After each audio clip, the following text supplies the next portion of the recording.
I wish to all of you a very special, religious, spiritual, and prosperous festival of light, Deepavali. Let us know that why Deepavali is celebrated, and also it is called the festival of light, festival of prosperous, festival of spiritualism, and what is its significance. Firstly, you have to concentrate the word Deepavali. Deepavali.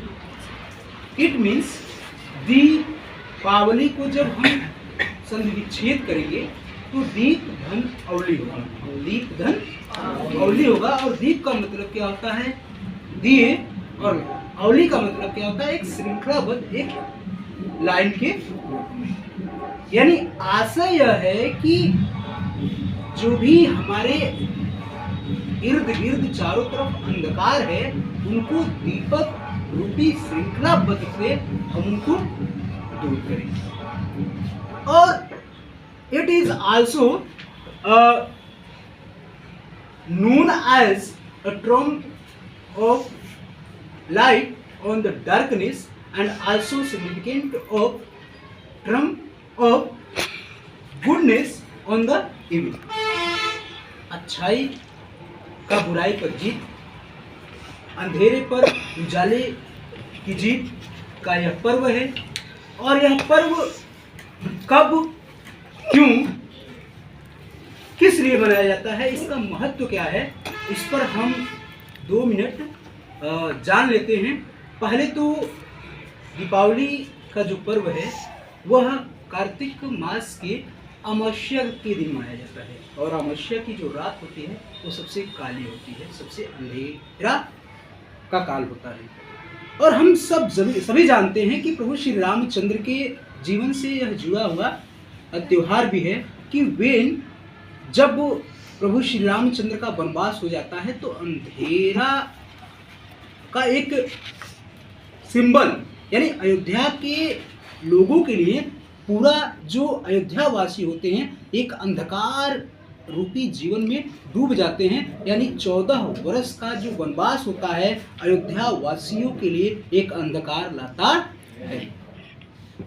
और जब 14 वर्ष का वनवास प्रभु श्री राम जी के द्वारा समाप्त किया जाता है, जब आप इसके थोड़ा सा 20 दिन पहले जाएंगे तो विजयादशमी का पर्व आपने मनाया है। और विजयादशमी भी प्रभु श्री राम के जीवन से ही जुड़ा हुआ है, जिस दिन वह रावण को मारकर और मां सीता को लेकर के अपने अयोध्या की तरफ निकलते हैं। और उस दिन से उनको अयोध्या आने में 20 दिन लग जाता है। और जब अयोध्या वासियों को यह पता चलता है कि हमारे प्रभु राम कार्तिक मास के अमावस्या के दिन पहुंचने वाले हैं, तो अमावस्या की रात इतनी अंधेरा होती है, इतना कालापन होता है कि अयोध्या वासियों ने अपने मन में विचार किया और यह पूरे नगर में घोषणा भी कराया कि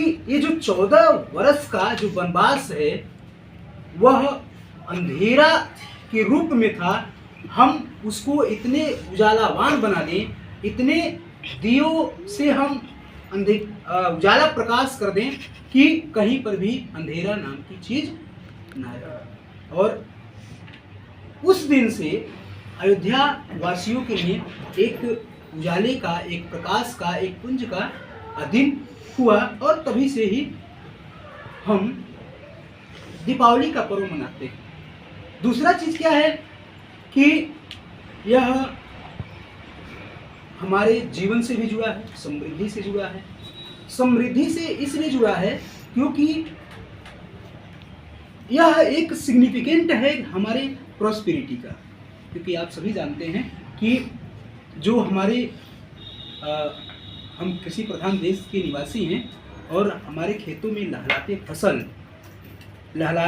फसल यानी 2-3 महीना पहले हम जिस ज़मीन में अपने धान की रुपाई करते हैं और वह धान बारिश से, झपेड़ों से, बाढ़ की झपेड़ों से, विभिन्न प्रकार की यातनाओं से सह करके और इस माह में अपने बालियों को, सुनहरे बालियों को दिखाता है। यानी कहने का आशा क्या है, हमारा फसल पक करके हमारे घर में आने को आतुर होता है। और जब भी घर में कुछ चीज आता है, धन वैभव आता है, तो कहीं न कहीं हमारे घर में एक लक्ष्मी जी का वास होता है। और हमारा जो यह फसल है, जो धान की सुनहरी बालियां हैं, हमारे समृद्धि का परिचायक है। तो यह त्योहार जो है समृद्धि का भी परिचायक है, अंधकार को दूर करके ज्ञान के प्रकाश को, ज्ञान को अपने जीवन में लाने का भी सिंबोलिज्म है।